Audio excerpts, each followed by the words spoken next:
Hello, welcome to another Hangout from Bright Ideas Press. I'm Jimmy Landley, the social media manager for Bright Ideas Press, and I'm here with Tyler Hogan, Suzanne McVay, and Heather Woodie, and we're going to be talking about atlases today. In fact, we're going to be geeking out about atlases. So if you're not a lover of atlases, stay tuned for the last part of this Hangout where you're going to see some almost fanatical devotion to atlases that might be a little surprising to those of you that aren't as crazy about these wonderful reference books.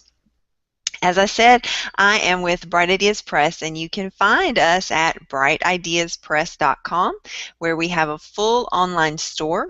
We have a blog with lots of free, valuable content. We have a YouTube channel with these Hangouts and other videos that explain the different product lines that Bright Ideas Press sells, like Illuminations, All American History, The Mystery of History, and Christian Kids Explore Science series, among others. I'm going to let our panelists introduce themselves today, and then we're going to jump right into talking about atlases. So Tyler, would you please introduce yourself to our guests? Well, hello, I'm Tyler Hogan. I am a homeschool graduate. My parents homeschooled my brother and I pretty much all the way through. And my wife, Helen, is also a homeschool graduate, and we've got 4 little kids now. Our oldest is 5, so we're doing first grade with her this year and having a blast. And we've got a 3-year-old, a 2-year-old, and a 2-week-old now. So that's my household. If I have dark circles under my eyes, you can thank the 2-year-old or 2-month-old for that. 2-week-old. See, I told you. New words do funny things to your heads. You're sleep deprived. Yeah. But I am here because I absolutely love atlases and everything about atlases.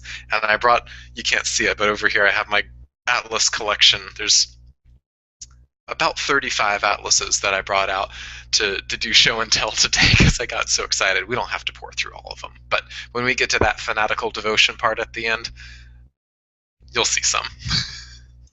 Okay, I'm looking forward to that. That's going to be really fun. All right, Kyle, would you please introduce yourself? I'm Kyle McVay from Aspired Living.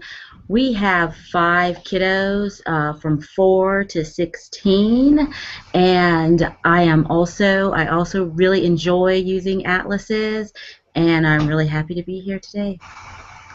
Thank you, Kyle. Kyle is brand new to our Hangouts, and we're really pleased to have her here.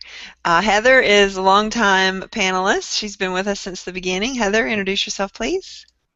I'm Heather Woodie. I blog at blogshewrote.org, and we have 4 kids ranging in age from 16 to 9. And so we have been collecting atlases a long time because our 16-year-old was a big-time geography buff when he was little. So we have all kinds of atlases, and I'm excited to share some of those with you today. Thanks, Heather. I think my screen is frozen. Sorry about that. Can you guys still hear me? Okay, my screen is frozen, but we're just going to move right along.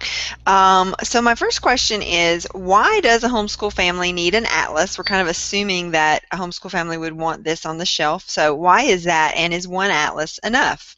I'm going to start with Kyle for this one. Well, I think we have 10 atlases, and we have gathered atlases over the years as we've done different curriculums, and we've found that just as you're doing any history or science or anything, or literature especially, the ability to point out to the children where in the world this person is from, where this action occurred, and what people groups are there, and to discuss these things with them using your atlas has been very valuable for us. We have a variety of atlases to cover a variety of things, from a Bible atlas to just regular road atlases, and we've just found them to be really invaluable in our studies.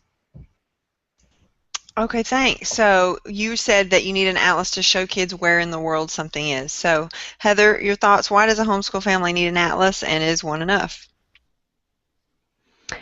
Well, one isn't enough. I'll just start with that.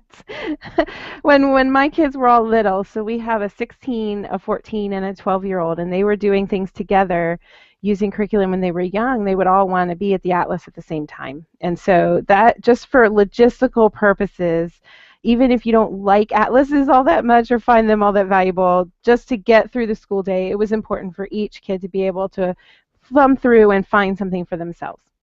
And why do you need an atlas?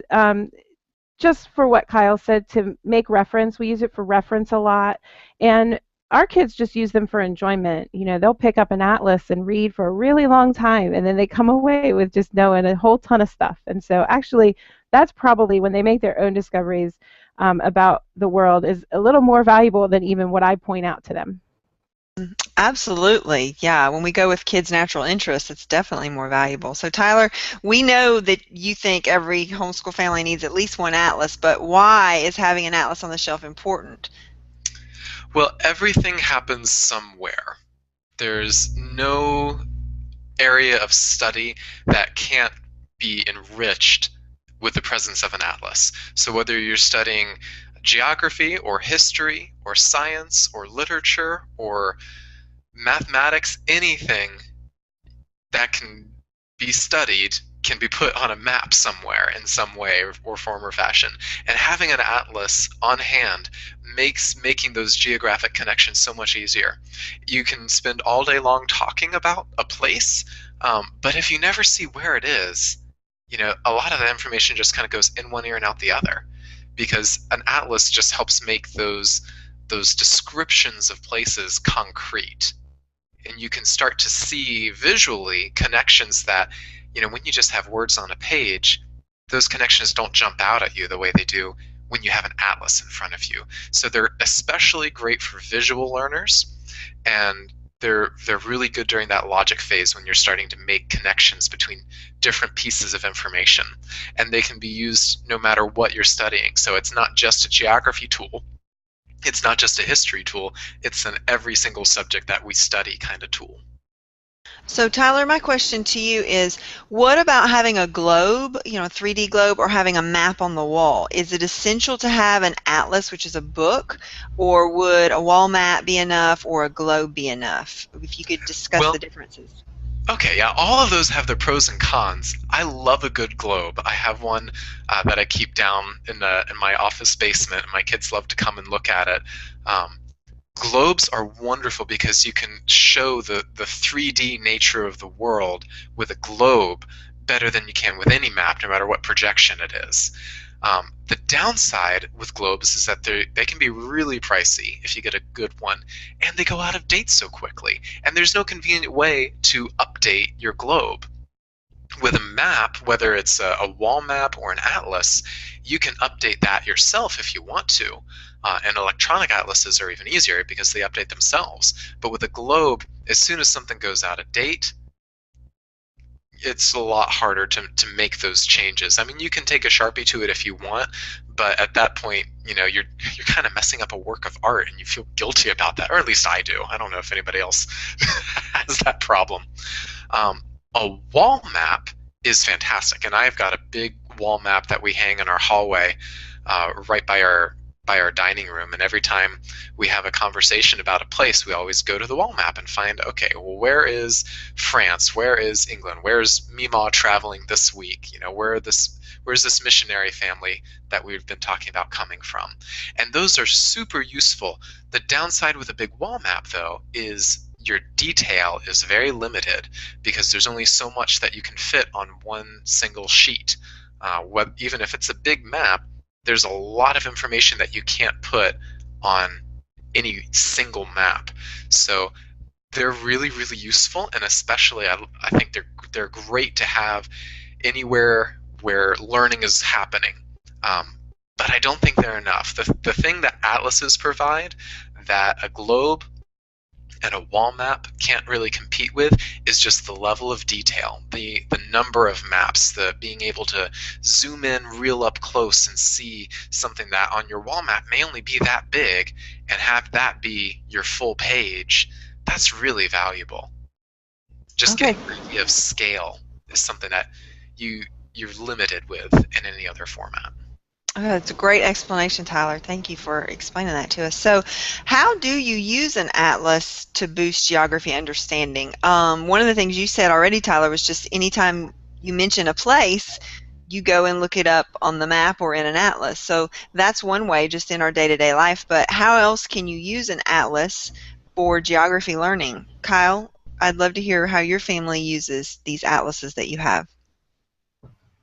Typically, we use an atlas in conjunction with whatever lesson that we're doing. So if we're doing a literature lesson and we're talking about Shakespeare, and I want to show them where Stratford-on-Avon is, then we would take out one of our atlases, and like Heather said, we have multiple copies of some atlases, so each kid can have their own atlas. So we might give them one of these simple world atlases, have them look it up or work in a team to find it and show them where it is and talk about why it was important and where it is and where is England and what's interesting about England and those kind of things. And we do the same in a history lesson or in a science lesson, and we tend to just kind of work them into the subject that we're doing.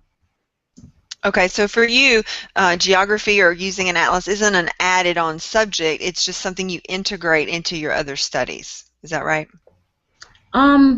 It has been for the most part. We are getting ready to start North Star Geography, where we are going to be teaching the children how to, teaching the children map skills, and we're going to be going through that whole first section of that to get them really acquainted with what they were doing. Something we found out as we were traveling this summer from Texas to Ohio is that they had a difficult time following the atlas. They didn't understand a lot of the things. And so we have used it and we will continue to use it in conjunction with like an interdisciplinary type of thing, in conjunction with other curriculums, but we are going to have it as a standalone so that they can understand not just the geography, the actual geography, but the people geography, the social geography, and the other things that are going on in the world. And just to clarify, Kyle, you're talking about children, I'm assuming, that are like middle school and up that are going to be studying North Star Geography, correct? Yes, our fourth grader always tagging along, but really our sixth grader and our high schooler. Right. Okay. So that's more for the advanced learner. So Heather, how do you use an atlas to boost geography understanding? Well, we do it a few different ways. One is to just incorporate it into other things that our kids are studying. Often our kids pick up an atlas on their own as well, like I mentioned earlier. If they want to do something, I have a kid who's a list maker, and if he wants to categorize something or make a list, a top 10 list of any kind, he will find an atlas sometimes to help him do that. Depends on what the list is about. But he is a facts kid, and he has this superpower like his dad is. Whatever he reads, he owns. So if he reads in an atlas, it's his forever. And so he'll get to pour that fact on you at another time. The other thing we've been doing is North Star Geography this year.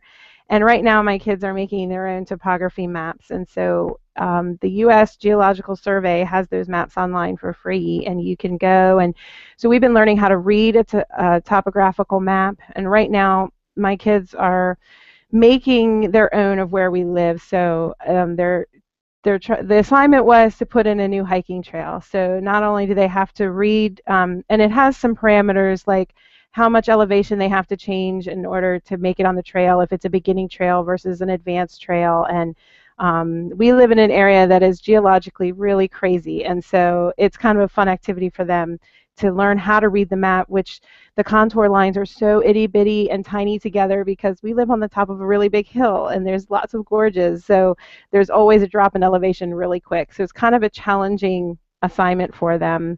But so sometimes it's really specific and sometimes it's just general, but it kind of depends. Okay, thanks for that overview. Tyler, did you have anything to add there about how to use an atlas with your kids? I think they covered it really well. You integrate it with your other subjects. Just every time you have a chance to look something up, take advantage of that. You can study geography as a standalone subject, and having an atlas is essential in order to do that. And giving it to your kids to let them read on their own, that's huge. You know, if a kid is willing to just pour through an atlas, absolutely, just totally take advantage of that, because that is such a teachable moment If they're wanting to stick their nose in a book, that's awesome. It is awesome. So, Tyler, I know you would encourage parents to just leave atlases sitting around to let kids just enjoy them as, on their own merits. But, Tyler, do you think that kids need to have lessons in how to use an atlas? Because there are little quirks about, reading maps and things like that. How important do you think that is? I think that learning how to read a map and how to use an atlas is essential. I wouldn't let it stop me from giving my kid an atlas, but I would want to make sure that I taught them some of those skills as early as I could. Learning what is a gazetteer, how do I use this fancy index in the back of my atlas? Learning how to use, sometimes they have, really odd table of contents. So how do you even find the map that you're looking for? How is this atlas divided, and organized? Things like that may come naturally to us if we're good at just quickly surveying a book, don't come naturally to kids. Another thing is just learning how to read a legend, or whatever kind of key may be in there. That's a skill that has to be learned. That just doesn't come on its own. So I would say teaching your kids how to read an atlas is essential, but it's not hard. So it's the kind of thing where you can teach them, and you can teach them early on, and you're not going to have to constantly go over it again and again and again. It's not like the multiplication tables or any other kind of set of facts that have to be drilled into your head. It kind of just becomes second nature pretty quickly. It's like riding a bike. Okay, so 2 questions. First is that fancy word you just said, gazetteer? Gazetteer. Mm-hmm. What is that?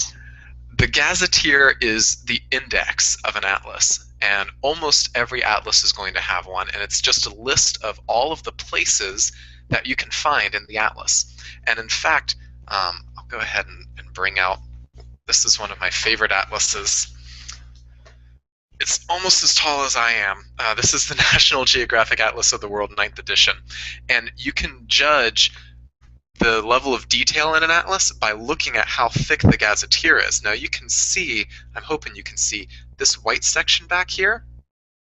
This whole section pretty much is the index. So this is just pages and pages and pages of place names. And next to each name, you'll see either latitude and longitude coordinates, depending on the atlas, or the page number and a grid reference point. So if I need to look up, Ingold, North Carolina, I know, okay, I need to turn to page 42, and it's in column C, row 20.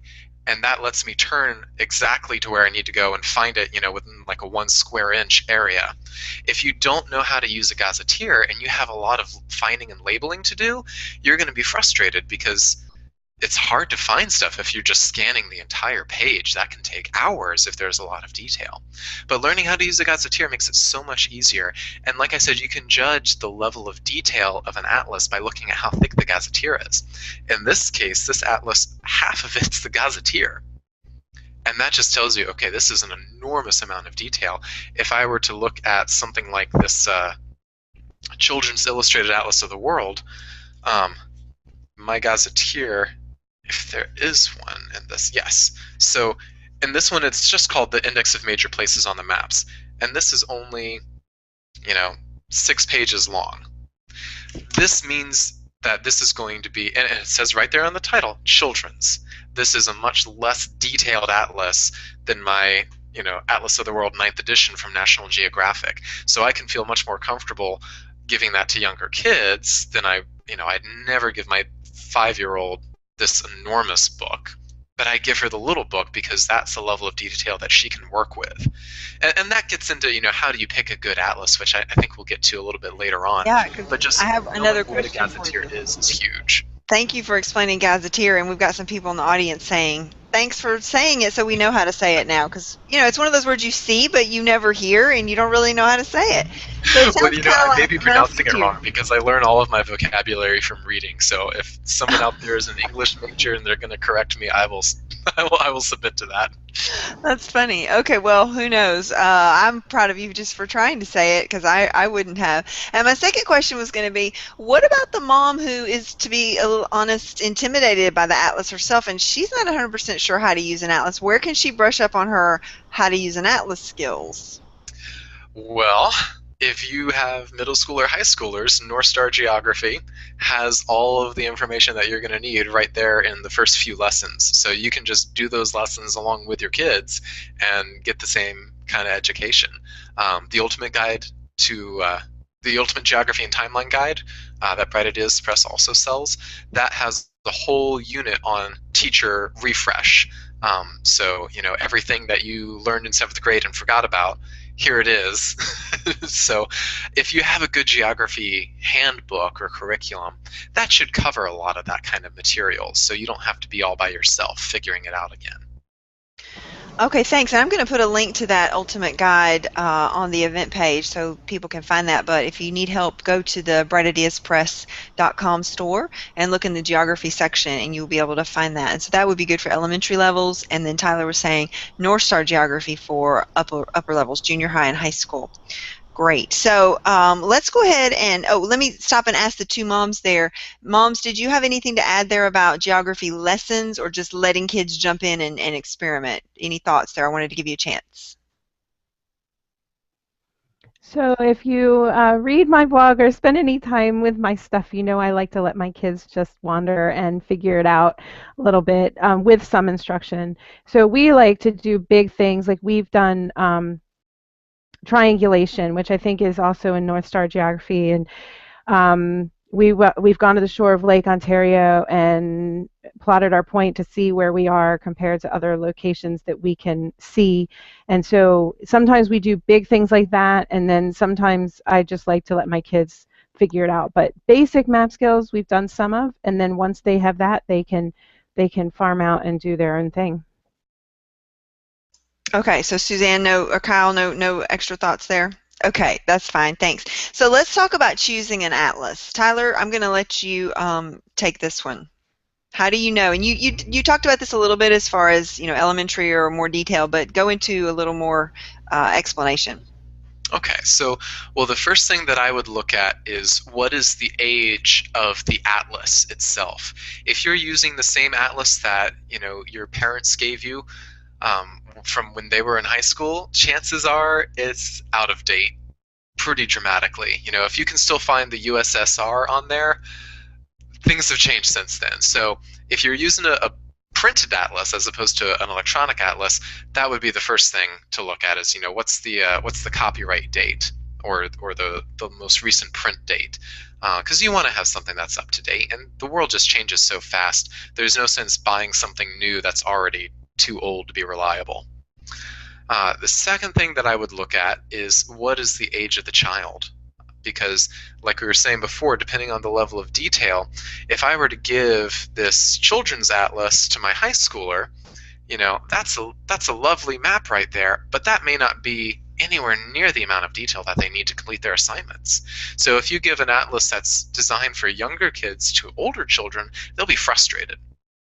If you give an atlas with too much detail to young kids, they'll also be frustrated because they can't read it. They can't find what they're looking for. And it's not just the amount of detail, too. It's also things like, the use of color.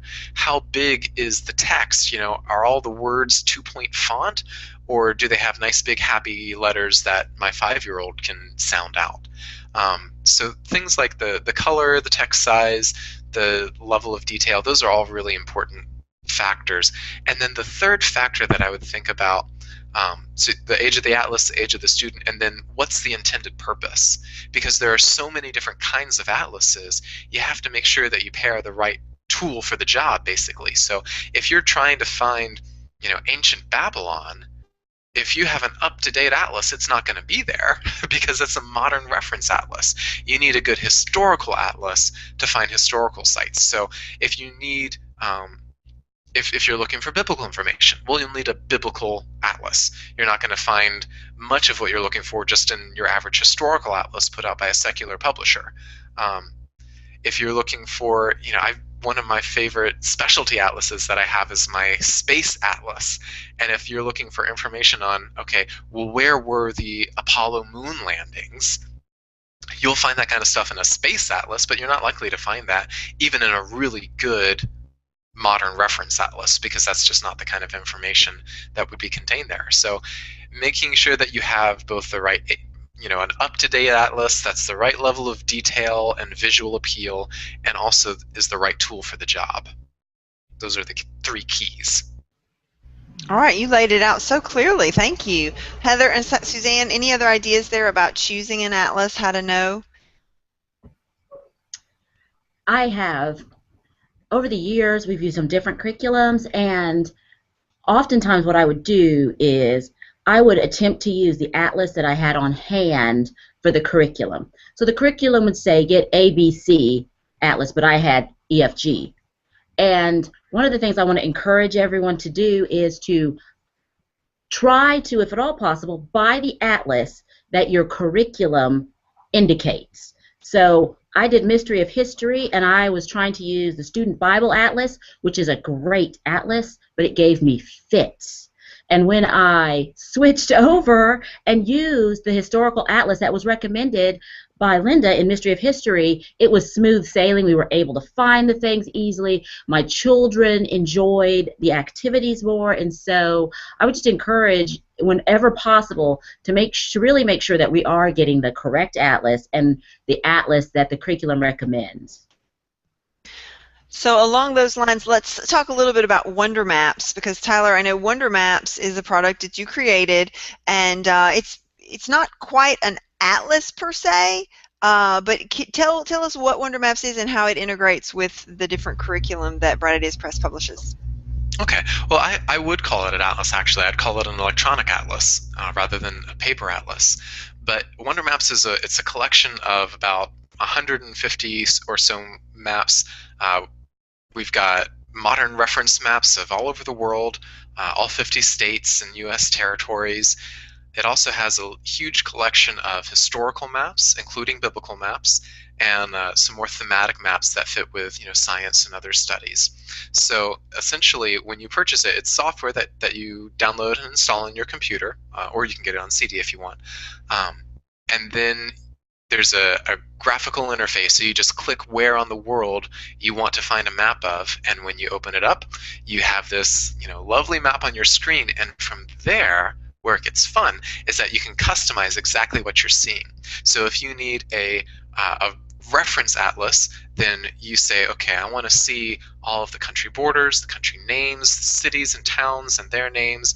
I need these physical features. I need the rivers and the river names. List all of those things out for me, and then you can print that out. You can also say, okay, I want to see the borders and I want to see the dots for the cities, but don't put any names on there because I want to use this as an outline map, for giving a test or as like a worksheet kind of a thing. So it gives you a lot of flexibility.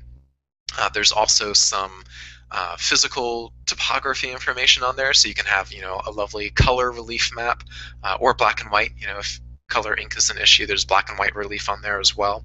So you can really just go in and select exactly how much detail you want for each map and then print out exactly what you need.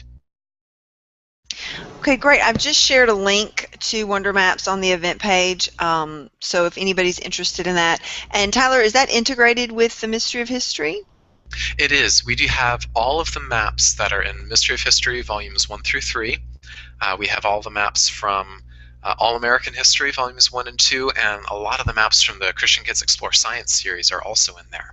So everything that you need to do the geography assignments from any of those books is also in Wonder Maps for easy printing.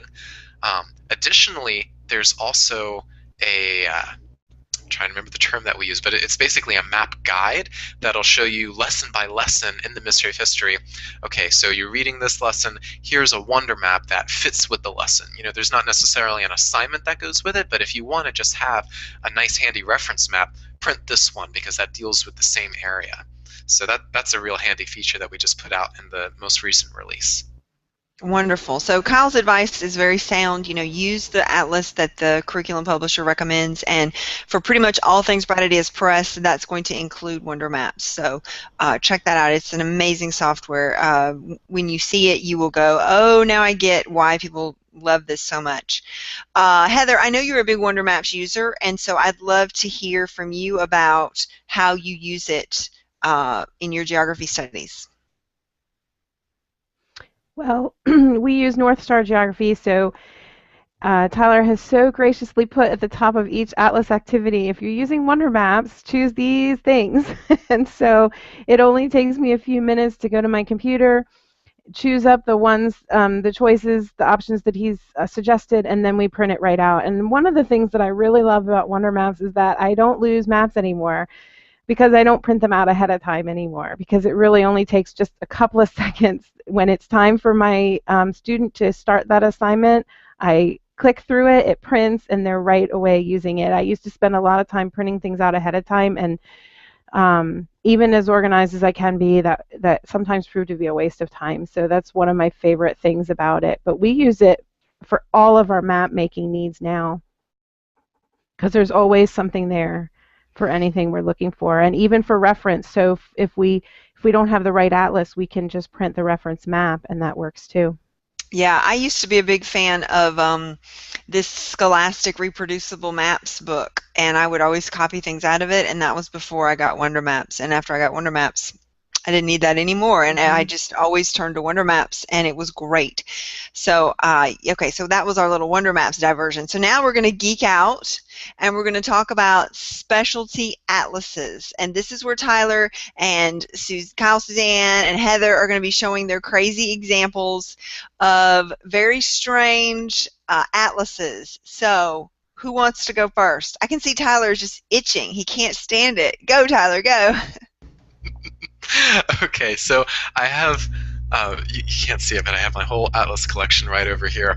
And I posted about these on my blog at tylerhogan.com. So here's a few of my favorite specialty atlases. In addition to your standard world reference atlases and your historical atlases and Bible atlases, this is a neat one. This is DK's Ocean Atlas, and it's one of those things that you don't really think about as, oh yeah, we should have an atlas of the ocean. But when you think about it, there's a reason the Earth is called the blue planet. It's covered with 2/3 water, and most of the time your atlases just show the water as just a flat blue thing, and it doesn't spend any detail talking about, well, what's going on under the surface there. And something like the Ocean Atlas is great for exploring just this huge amount of the Earth that's traditionally just ignored. So I love having an Ocean Atlas. Another one of my favorites, and this is one of the best gifts my grandmother ever got me, this is National Geographic's Space Atlas. And this is an incredibly geeky book, but it has maps and descriptive text and data for every planet, asteroid belts, comets, maps of Jupiter's storm systems, for the truly geeky person out there.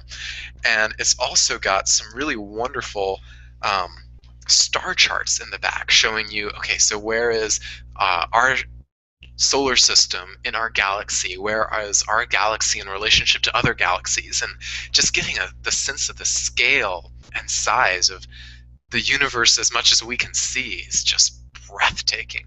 And my kids love pouring through that atlas as well. Another atlas that I really like is this atlas. It's called the Atlas of the Real World. And the way it works is it has taken all kinds of different data sets. I'm trying to find a good example here. So here's one right here. What it does is it takes data sets and then it distorts the maps to show that data set. So on this page, this is number of households. So you can see, when you're looking at the Eastern Hemisphere, China and India and all those other real high population density countries, they're enlarged over here. And then you have, a lot of the Africa, the Sahara Desert is puckered up really small because there's not a lot of households there. And then right next to it, you have another page that's housing prices, and you can see, okay, America is really inflated, and comparatively, so much of the rest of the world, that's really large over on this page is puckered up really small over here. So, what does that tell us about population density and housing prices? And there's just so much information that you can draw from that. And a lot of these are human geography maps. So they talk about, health and development, transportation, economics, imports, exports, all kinds of different things that a political atlas won't generally show you, but it's basically a demographic kind of atlas, and it's thick too. It's got lots of maps in here. Another set of atlases, I don't have them here because they're online, is the free atlases that are available through a lot of our different branches of government. So places like the U.S. Geological Survey, the Census Bureau, NASA, NOAA, the National Oceanic and Atmospheric Administration, all of them provide an incredible amount of data for you to either make your own maps, or if you have any experience with GIS, which is something that if you got a really geeky geographic teenager who loves technology, they would totally sink their teeth into that. But they even have the national atlas and the national map, and you can find out lots of information about topography and U.S. demographics, and even find out what are the aquifers that are underneath where I'm sitting and living. What are the water sources and where are they coming from, and what's tell me some data about the water quality in my area. And it's got all kinds of stuff that you wouldn't even believe people keep track of. Let's see. Okay, here's another really geeky one. This is my Atlas of Middle-earth. I absolutely love anything by Tolkien. And Heather has one of these too, so Heather, hold up yours. Heather and I were showing each other our editions and trying to figure out who's this more recent. Of course, it's not as if it's changed in the last 10 years or so. So I don't know if any edition should matter. I just love the fact that Tolkien created such a incredibly detailed fictional universe that you can make an entire atlas based off of that. And then last two, I promise I'm almost done. Tyler, we're having some difficulty with your audio for a second, so I'm gonna switch over and we'll come back to you. You're sounding robotic again. I don't know what's going on there. Heather, tell us about some of your specialty atlases. Okay, so I just shared the Atlas of Middle-earth, and that was a fun find for us recently. And I have a world atlas of dinosaurs, which I don't have with me, but that's kind of fun, where dinosaurs were found around the world. I have this one. This is a Atlas of Medieval History, so it's a small atlas. And then I have just another one I brought was the Atlas of Exploration. So similar to, I guess, the Ocean Atlas, looks like a DK, and it has in it where explorers went around the world and their route and how that, how they got around. I wanted to put in a plug-in for Google Earth as well because we use that quite a lot, and there are lots of lessons online for Google Earth. And Google Earth is great because you can, fly around the world and see pictures on the ground that people have uploaded. So if you've never done that before, that's kind of cool. When I looked at and did some study on Brazil and we went on the ground to the Amazon, we could see pictures that local people and other people had visited, had uploaded to Google Earth. So you can see when you get there, what's there. And then I would also say the same as Tyler for the National Geological Survey has the topography maps of your area. They're called quadrant maps, and you can find them for where you live and study those. And then also, if you look at different, it's more government organization, kind of like a NOAA thing. I think it is on the NOAA site, shipping channels and things like that for like the Great Lakes. So kind of specific atlases that you wouldn't think of, but if you're visiting the St. Lawrence Seaway, for example, you can see when ships are coming through, when they've already been passed, and where they stop on their way. So if you're a fan, we don't live too far away, so sometimes we have done that to see, when we can see a certain carrier going through on the St. Lawrence. Okay, cool. Kyle, do you want to show some of your specialty atlases? I probably don't really have any specialty atlases to compete with the Lord of the Rings atlases. I just tend to have, like I showed, the historical atlases and the Bible atlases and stuff. But I do now have a very long list of atlases that I would like to purchase. Christmas list, right? All I Oh, want for Christmas is an atlas. yes. So, okay, we'll let Tyler finish up because I feel sure he had some really cool atlases. Is my sound quality any better? Okay, good. So this is another one of the biblical atlases, and Bright Ideas carries this one. It's called the Then and Now Bible Maps.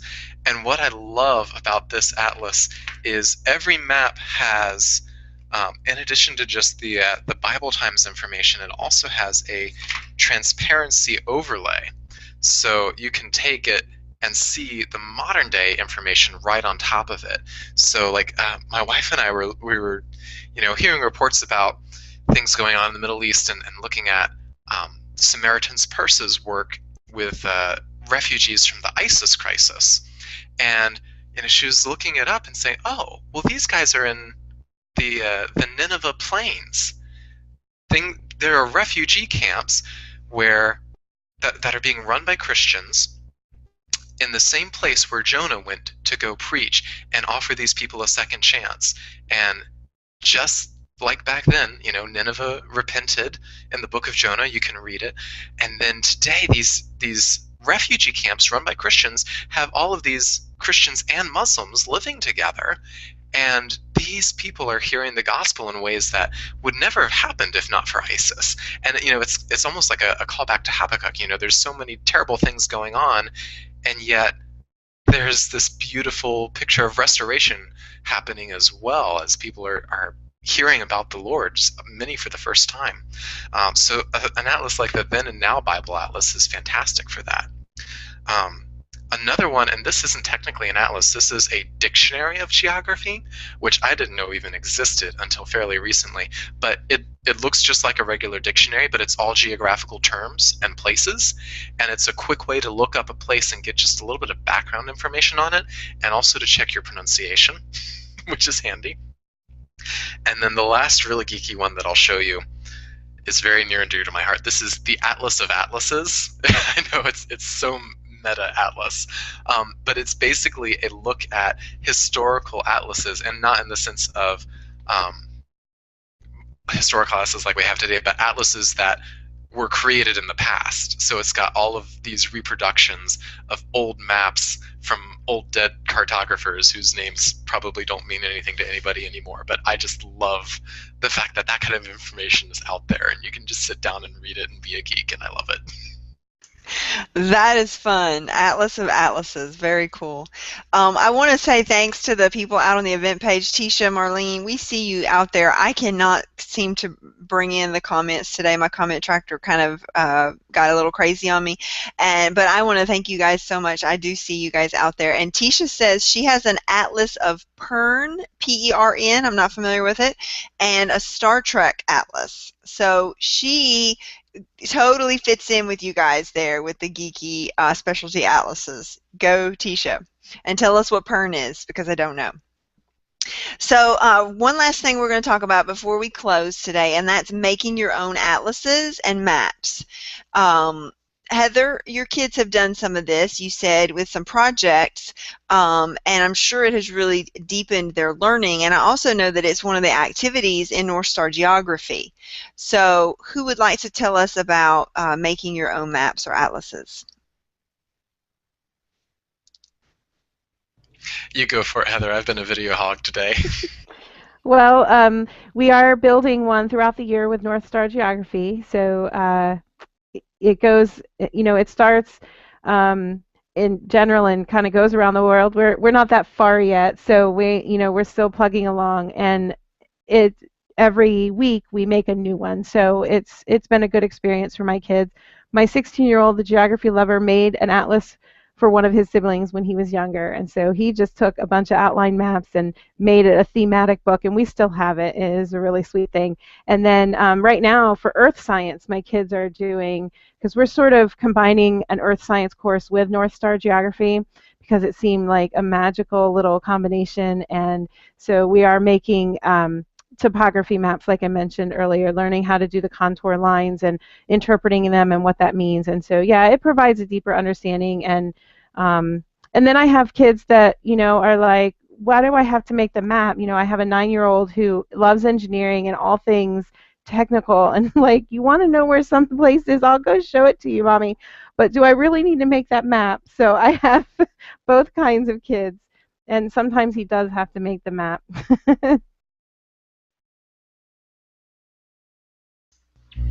I know for me growing up, the experience of making maps was a really valuable one, and it really helped me understand the world so much better. In fact, it's funny you're talking about your 16-year-old making a map as a gift. One of the very first Father's Day presents that I can never remember making was an atlas that I made for my dad, and all I had was a little children's atlas and tracing paper. And so I would just sit down and trace all of the coastlines and the country borders, and I could barely read at all, so I was just tracing the letters. And by the end of, I don't know how long it took me, it felt like a week, so it probably took like half an hour or so.